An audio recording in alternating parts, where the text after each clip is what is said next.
Our project, Between Natures, subverts the romantic ideas of what is garden and re-enchants us with the perception of nature or wild, presented through a lens of ambiguity. We are designing a contemporary garden, a new definition of nature broken into two parts, the first being attraction, a display of nature at a safe distance within an aquarium and terrarium with unfamiliar qualities of light, color, and texture. The second being pharmacy, exploiting nature as a medicinal resource and commodity during the COVID-19 pandemic.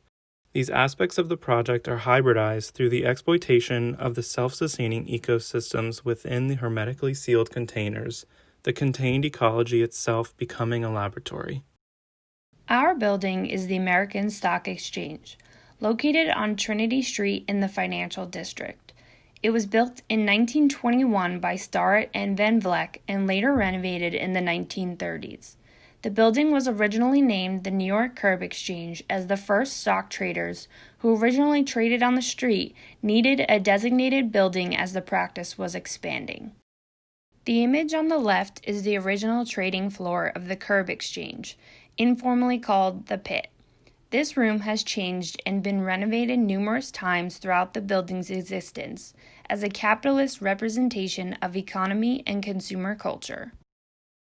Our project largely focuses on the intervention of this particular space as it is emptied and reimagined as a new representation of consumerism and gathering space, a contemporary monastic garden for both research and spectacle. As a new reflection of capitalism, the project emphasizes medicinal research and pharmaceutical production. These two concepts of attraction and pharmacy are hybridized as the needs of people have been altered during the COVID-19 pandemic. This is a photograph taken in the 1920s of the pneumatic tube system, previously used in the American Stock Exchange to send information and tickets throughout the building. We found the pneumatic tubes interesting as a distribution system as well as a formal connecting device. Our project utilizes the tubes as a way of hybridizing the containers with the laboratory spaces. They act as a formal device to both carry medicine and small equipment throughout the building, as well as material samples from the aquarium spaces to be used in medicinal research. The pipes in white act as a barrier or ceiling between the visitor space and the medicinal archive space. The pipes with specific responsibilities then bifurcate to deliver certain resources to the aquariums such as water, air, and nutrients, working together to serve both the pharmacy and containers. Here we see the entirety of the building, the aquariums floating between the dense archive space and the laboratories in the tower above, all connected by a system of interfacing pneumatic tubes. These tubes and containers break the Art Deco exterior of the building, working along the facade. From the exterior, the glass terrarium hangs above the sidewalk, sparking intrigue in the passing pedestrians on the curb below. Rather than a conventional manicured plot of public space for garden, our terrarium is a hybrid of the two, merging the movement of pedestrians below with the enclosed nature above. The pipes follow the typical Art Deco style, replacing the fluted columns and relief detailing, which then feed into the laboratories above. At their base, the piped columns bifurcate and enter the building through the terrarium below. Looking at the back of the building on Greenwich Street, the aquarium protrudes through the facade, mimicking the original symmetry. Pedestrians walk along the soil and roots and enter into a corridor through the middle of the aquarium, looking upward into the murky water.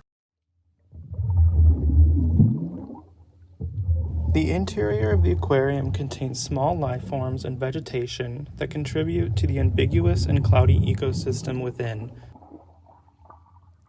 The aquarium is fed water and oxygen through a system of bifurcating tubes, which bundle together at the base to form a column, which is then connected to the main water supply underground. Working below the aquarium is the dispensary and archive space, which network together to catalog and distribute prescription drugs as well as other material samples from the ecosystem directly above. In the dispensary space underneath the aquarium, visitors can retrieve their medication, which is temporarily stored and called upon arrival. Heavy vegetation, fog, and shadow in the terrarium lead to unfamiliar qualities which are meant to subvert the traditional concept of a medicinal monastic garden. The terrarium is a forested ecosystem that sustains obscured plants harvested for their medicinal qualities. Floating above the pharmaceutical archives, the pneumatic tubes carry soil and specimen samples to the material catalog below. Medicine is packaged and stored after they have been manufactured in the laboratory spaces. The sterile white environment archives color-coordinated prescription bottles, serving as an expression of a pharmaceutical garden and exploitation of nature for research. As the occupant's perspective shifts from below, between, and above the terrarium, the project provides moments of clarity, where smells and mists escape the glass container, a partial experience of the internal environment. Both containers share qualities of ambiguity, serving to re-enchant us through color, material, light, and texture. The environments are two complete ecologies, different in their specimens, yet share a common act of subversion. Our project challenges the romantic concept of garden, not fully culture and not fully nature, a proposal for a new contemporary garden which hybridizes attraction and pharmacy through an expression of ambiguity.